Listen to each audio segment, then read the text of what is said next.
or take the praise for what it is, or understand that, okay, if I do this, it's gonna be more trouble than it's worth. That's right. You know, so a moment To act like it didn't happen. Def Comedy Jam 25. It's good to see so many funny people together in one room, all wondering the same thing. Is Katt Williams gonna show up? Nervous as hell right now. Legendary actor Samuel L. Jackson just dropped some wild revelations, and the streets can't stop talking. At 75, Jackson stunned fans during a live Q&A where he spilled some juicy details about Steve Harvey and Katt Williams. Everyone already knew there was beef between Steve and Katt after that fiery Club Shay Shay interview, but Jackson added a whole new twist to their rivalry that nobody saw coming. So what exactly did Samuel L. Jackson reveal? And how's it gonna shake up the already shaky bond between these two comedy giants? Let's break it all down and see what Jackson's words really mean for Katt Williams and Steve Harvey. Right now, there ain't a feud out there that's messier and funnier than the ongoing clash between Katt Williams and Steve Harvey. These two have been throwing shots at each other ever since Katt's explosive. Some say legendary, others say reckless. Sit down with Shannon Sharpe on Club Shay Shay. Fans have even been keeping score, saying Katt's winning so far with his sharp, cutting remarks. But don't sleep on Steve Harvey. He's been firing back with his own spicy and ruthless comebacks too. And just when you thought this drama started after that Club Shay Shay interview, Samuel L. Jackson shows up and reveals there's way more history behind this feud than we ever imagined. But Samuel L. Jackson ain't buying the story everyone else believes. Word on the street is that Jackson revealed the tension between Katt Williams and Steve Harvey started way back, long before it blew up publicly. According to him, things really got spicy during the 2017 Def Comedy Jam anniversary. Jackson zoomed in on one specific moment when Dave Chappelle gave Katt Williams his flowers right there on stage. The crowd went wild, comedians were cracking up, and Katt himself was all smiles, soaking it in. But Steve Harvey? He looked straight up tight and uneasy, clearly salty as all the attention shifted to Katt for a hot second. Trying to snatch the spotlight back, Steve reportedly blurted out, "I'm nervous as hell right now." But Dave Chappelle wasn't having it. He kept hyping up Katt, pulling all eyes back to him like a boss. Then, seeing his little move didn't work, Steve piped up again, asking, "But let me ask you this. When have you ever seen this many heavy hitters all together, at the same time, in the same room?" Once again steering the shine away from Katt. Fans in the audience might have missed the slickness of Steve's comments, but folks in the industry caught it instantly. Many, including Samuel L. Jackson, felt let down, saying that moment was Katt's, and even though he wasn't performing, he had earned that spotlight.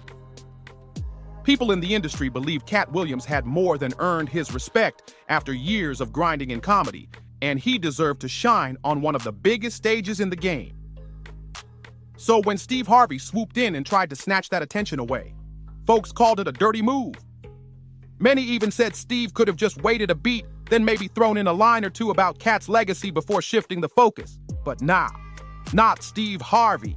He had to steal the show from his longtime rival, and he did it loud and messy. Insiders even said if Steve really wanted to take the spotlight, he could have done it smooth, added some charm, some finesse. But instead, his clumsy, jealous vibe was way too obvious. And just when you thought that was it, another name got dragged in: Cedric the Entertainer. According to sharp-eyed fans, Cedric's approach was sneakier than Steve's. While Dave Chappelle was praising Katt, Cedric was nervously chuckling, looking like he couldn't wait for it to end. Then, when Steve chimed in for the second time, Cedric backed him up with a quick, "Yeah!" like he was thinking, finally, let's move on and stop hyping Katt.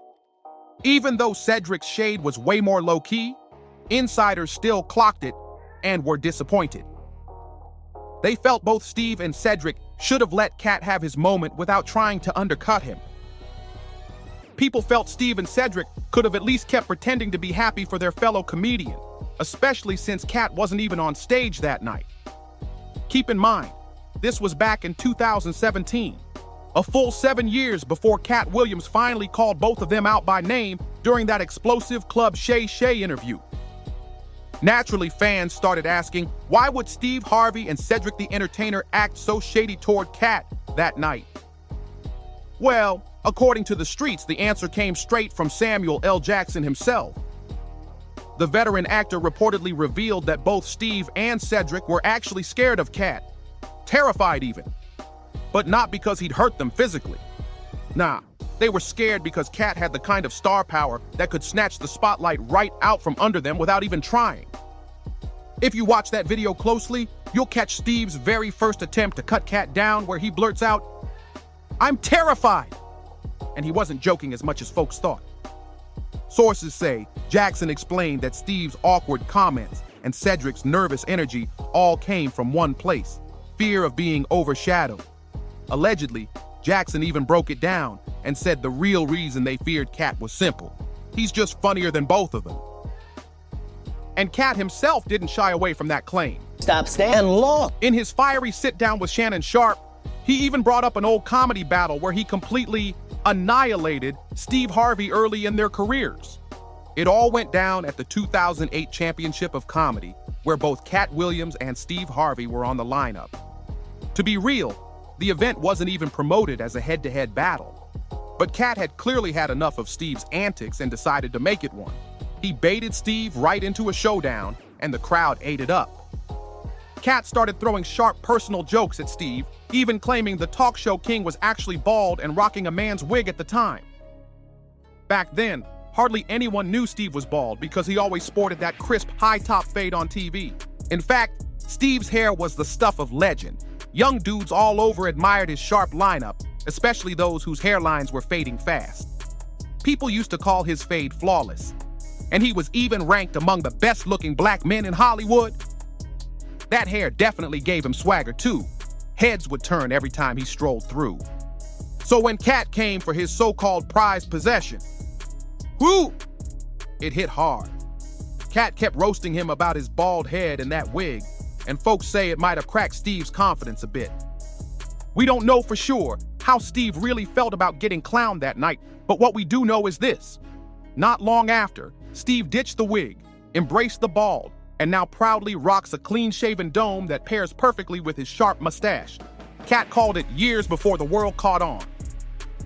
Steve Harvey had been hiding behind that wig for years, masking his real self. According to Katt Williams, his ruthless words broke Steve so bad that he completely walked away from stand-up, unable to pull himself together and face the crowd. If what Katt said is true, then it makes perfect sense why Steve would still feel uneasy around him to this day. That's probably why Samuel L. Jackson allegedly claims Steve gets all tight and sweaty whenever Katt steps in the room. And really, who wouldn't? If the dude who basically ended your stand-up career strolls in and starts cracking jokes, you'd be nervous too.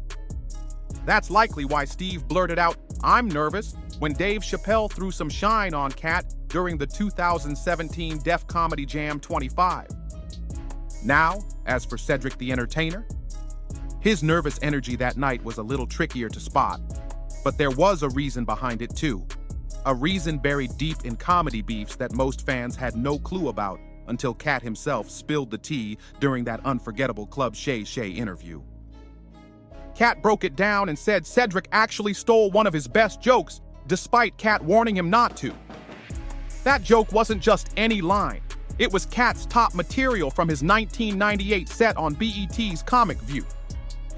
The bit was so good, the network even used it in their promo ads for the next season. But Katt said Cedric thought of him as just some no-name rookie he could swipe from without anyone noticing. That's why Cedric looked so uneasy that night, because deep down, he knew he'd crossed the line, and Katt hadn't forgotten. On Club Shay Shay, Katt Williams broke it all down, saying, "The issue was that I had already done this particular joke on BET's Comic View twice. It did so well, they even used it in the commercial." He explained how Cedric the Entertainer came to watch him perform the bit live at the Comedy Store and loved it. After the show, Cedric came backstage, dapped him up, and said what a killer performance it was, even praising that very joke, only to turn around and steal it for his own act later. This wasn't just some throwaway line. Katt continued, "This was my best joke, my closing joke, my grand finale." He painted the scene. 1998. I'm on Comic View. I do the joke. Cedric sits in the audience at the Comedy Store. Afterward, he comes backstage, all smiles, telling me how much he loved it. 2 years later, he's on Kings of Comedy, closing his set with it word for word. Only thing he did was swap my car for a spaceship. But Katt didn't stop at the joke theft. He also fired shots at Cedric's looks and skills. He called him a walrus with no talent, saying, "We found out he can't sing, can't dance, and he don't even write his own jokes." He did 4 comedy specials. So bad, Shannon, they ain't even on Netflix or Tubi. Harsh, definitely. But when you hear the full list of accusations, some think Katt had a point. He even claimed Cedric, Steve Harvey, and Ricky Smiley all conspired against the late Bernie Mac, pretending to love him while secretly hating and undermining him behind the scenes. Katt Williams also accused Steve Harvey of being jealous of Bernie Mac's acting chops, claiming no studio wanted to touch Steve because he just didn't have the talent. In Katt's words, "This the same guy that hated on Bernie Mac. There are 30,000 new scripts in Hollywood every year. Not one of them calls for a country bumpkin black dude who can't talk right and looks like Mr. Potato Head. Not one. You gotta have range." According to Katt, Steve and his crew tried hard to sabotage Bernie Mac's career, but it didn't go as planned. Katt said the Kings of Comedy team purposely put Bernie first on the lineup and saved Steve for last, thinking Steve was the headliner and funniest of them all. But here's the twist. When the footage went to editing, the producers flipped it and put Bernie Mac's performance last because it was hands down the best of the night. At first, all this sounded like wild talk, until DJ Ed Lover stepped in and backed it up. Ed, a close friend of Bernie's, said the late comedian told him the same thing personally. The stuff Katt Williams said about Steve Harvey calling around to steal Bernie's role in Ocean's 11, all that? Bernie told me himself, Ed said. I believe Bernie when he said Steve hated on him. When you piece all these stories together, Katt's claims, Bernie's own words, and Ed Lover's testimony, you start to see a clear, scandalous picture of exactly what Samuel L. Jackson was hinting at. Samuel L. Jackson was trying to expose what looked like a full-blown clique, men who moved like a secret cabal in the comedy world, trampling over anyone who didn't roll with them, and even snatching jokes as if they owned them. They'd move mountains to hog the spotlight, even going as far as calling up movie studios to steal roles meant for other comedians. Most of their victims just stayed quiet and kept grinding, just like Bernie Mac, who saw what they were doing but chose to focus on his craft. But outspoken comedians like Katt Williams, they're not built to stay silent. The minute they sense foul play, they air it out for everyone to hear. And that's exactly why Steve Harvey and his crew seem to be so nervous around him. What's wild is, Katt ain't even the only one calling Steve out. Is Katt Williams gonna show up? Veteran comedian Mark Curry also came forward, saying he caught Steve stealing one of his favorite bits and slipping it into his act. Mark explained how it went down. He was chilling at home when a friend called and told him, "Turn on the TV, check out this network right now." When he tuned in, there was Steve Harvey performing Mark's own joke, word for word. Mark claimed the joke came straight from his 1999 stand-up special on Comedy Central Presence. But Steve wasn't having it. He flat out denied stealing anything and even challenged Mark to show proof that he'd lifted the material. Steve Harvey clapped back, saying, "The only reason I'm even commenting is because he keeps running his mouth. Grow up. I ain't never stolen a joke in 35 years. Come to me like a man and tell me what joke it is." But fans weren't buying it. They went digging and found the exact routine Mark Curry was talking about, and it looked bad for Steve. The joke in question was a Halloween bit where Curry talked about growing up broke and rocking all kinds of strange, funny costumes for Halloween. Turns out, Steve performed almost the same exact routine later on his own talk show, Little Big Shots, where he described his own childhood as broke and having to wear hilarious makeshift Halloween costumes. In an interview on Willie D Live, Mark Curry explained that Steve's motivation wasn't about money, it was about trying to be like him. At first, Mark didn't even say Steve's name directly. He just spoke on how joke theft happens way too often in the comedy world, even comparing it to the way rappers bite styles in hip-hop. Curry pointed out that while rap has some clear boundaries and everyone knows who's who, stand-up is different. When someone steals your material, you're forced to either fight to protect your originality or awkwardly confront the thief. So Curry sent a clear warning to Steve. "I'ma step to you if you're stealing my set, F you." He quickly clarified, saying it didn't have to get physical, but he wasn't letting it slide either. He told Willie D that he takes serious pride in crafting his own jokes and always works hard to write about topics other comedians aren't touching, just to keep his material fresh and original. Mark Curry explained that his material is so unique, it's easy to spot when someone tries to jack it because nobody else writes like him. That's exactly how he caught Steve Harvey using parts of his routine. "Take the Steve Harvey thing. It's a B move," Curry said. "Maybe it wasn't him directly, maybe one of his writers slid it in, but we all know whose material it is." He added, "It ain't even about the money. Steve's already got money. It looks like he wants some of me. He wanna be me. So that tells me he ain't got enough. But that's all right. I'm a G in this game. You wanna be me? You want my style? Fine, but don't act like it's yours." Steve, of course, clapped back at Curry, telling him to grow up and stop making things up. Harvey brushed it all off, saying he'd left the stand-up stage years ago and didn't even know what Curry was talking about. "Mark Curry needs to grow up," Harvey said at the time. "I ain't been on stage since 2015. I don't know what he's talking about. He's making stuff up. I'm at peace." But fans weren't so quick to let Steve off the hook. They sided with Curry, saying not only did Steve allegedly swipe his jokes, but he even copied Curry's sitcom. Fans pointed out the striking similarities between Curry's hanging with Mr. Cooper and the Steve Harvey Show. Katt Williams also backed up these claims during his explosive chat with Shannon Sharpe.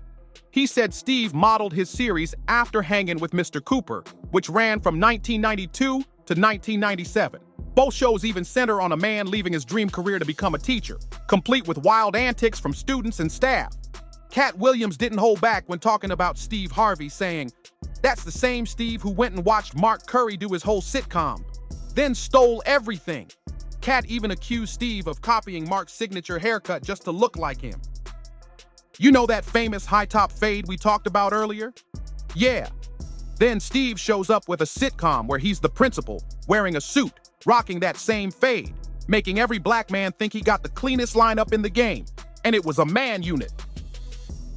As mentioned earlier, these men seem to move like a secret squad, allegedly swiping jokes, characters, and even acting roles from others just to stay on top. What's wild is they all seem to share one thing: fear of Katt Williams. The third name Katt dropped during his sit-down with Shannon Sharpe wasn't even on stage at the 2017 Def Comedy Jam, but he still got called out. According to Katt, the third member of this so-called clique was none other than Ricky Smiley. Breaking down how their beef started, Katt claimed Ricky flat-out lied during his turn on Club Shay Shay when he said he was originally supposed to play Money Mike in the Ice Cube-produced Friday After Next. Katt clapped back hard. "This man told y'all he already had the role of Money Mike and that I was just supposed to play Santa Claus, but we auditioned in LA, I was there." Well, let me ask you this. When have you ever seen this many heavy hitters all together at the same time, in the same room? 201 black comedians auditioned for that part, including me. So you're saying all 201 of us were auditioning while you already had the role and shot it in 4 days? Katt made it clear he wasn't letting that kind of revisionist history slide. Katt Williams revealed another wild part of the Friday After Next story, blaming the original script for including an R-rated scene where a group of men assaulted Money Mike as revenge for something he'd done. According to Katt, Ricky Smiley was fine with shooting that scene and would have gone through with it if the producers had picked him. But once he actually read the script, Smiley suddenly started having issues with the scene and asked the producers to change it. In the original draft, Money Mike was assaulted in a bathroom, and Katt said flat out, "That's what Ricky Smiley was okay with." Katt explained that he had to risk everything on his very first movie by speaking up in front of the whole cast, the studio, and the big bosses. He told them, respectfully but firmly, "Look, if we're talking about anything outside of comedy, I have no pull and no credibility. But when it comes to comedy, this is what I do. This is where I got all the credibility." He argued, "We're trying to make a classic comedy, and you can't make it funny by adding an R-rated scene like that. Forcing yourself on someone is never funny, no matter who it happens to or how it's framed." Katt also called out Ricky's arrogant behavior on set, saying Smiley strutted around blowing his own horn, bragging to everyone that he was a movie star, radio host, and stand-up comedian, implying he deserved the role more than Katt. That attitude rubbed Katt the wrong way so bad that he even added a clause to his contract saying he would never work with Ricky again, unless Smiley put on a dress. Ironically, Smiley's very next movie role was in Sunday Morning Rapture, where he played Bernice Jenkins, an old church lady wearing a dress. Katt Williams even admitted, "He was so out of pocket that I put it in my contract. I won't work with Ricky Smiley again unless he's in a dress," he said, taking a sip of liquor as he spoke. And what happened next? Sure enough, Ricky's very next movie was First Sunday, and yep, he wore a dress in it. Katt smirked. "It was in my contract." If it's true that Katt really had the power to force Ricky Smiley into wearing a dress just to work again, then you can understand why Samuel L. Jackson claimed Ricky is scared of Katt. If a man can steer and control your career like that in Hollywood, you better be nervous, because he could shut you down in a heartbeat. But Ricky wasn't just going to take all that quietly.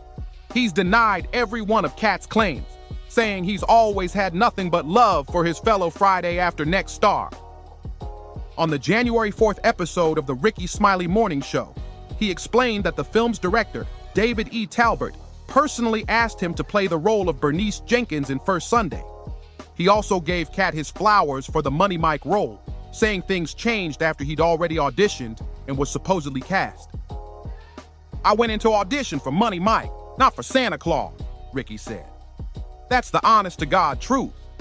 He explained that originally, the Money Mike character wasn't even written as a pimp, but more like a scrappy panhandler who hung around a strip mall parking lot.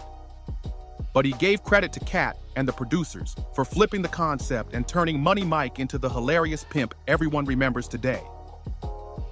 Addressing Katt's claim that he put it in his contract never to work with Ricky Smiley unless he wore a dress, Smiley shut it down completely. He stated flat out there was no such contract. He said he was disappointed in Katt for making up outrageous lies and decided to clear the air about why he wore a dress in his next movie.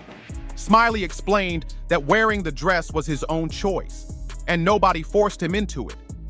He said he didn't mind as long as it paid the bills and kept his family fed and clothed. He even defended his decision by pointing out that many legendary comedians before him had done the same thing, saying it wasn't anything unusual or shameful. Smiley listed comedy icons who had worn dresses for laughs. Flip Wilson played Geraldine, Richard Pryor did it on his show, Jamie Foxx became Wanda, Martin Lawrence was Shanae, I did Bernice Jenkins, Tyler Perry became Medea. He added, "There's a long line of comics, comedy greats, who did characters just to make people laugh. It's about the funny, about entertaining the crowd. It's not about anybody being comfortable or not in the role. It's just part of the craft. Nobody wants to put on a damn dress or feels comfortable in it. And it has nothing to do with my manhood being less," Smiley insisted. But a lot of fans weren't buying it. Many believed that these so-called comedy greats were either pressured or enticed into wearing dresses as part of some twisted initiation into the Illuminati. Others argued that Hollywood intentionally made these men play exaggerated female roles just to humiliate them and turn them into jokes. And if Katt Williams really managed to force Ricky Smiley into a dress, it just shows how much power he held in the comedy game. This also explains why Dave Chappelle gave Katt his flowers during the 2017 Def Comedy Jam, even while Katt was just sitting in the audience. Dave recognized the influence this small but mighty comedian carried and saluted him for it. Meanwhile, Cedric the Entertainer and Steve Harvey sat there looking uneasy. Maybe because they feared they'd be the next ones to rock the dreaded dress. And with that, we wrap up today's story. If you enjoyed this video, don't forget to like, subscribe, and share so more people can catch the drama too. Thanks for watching, and see you on the next one.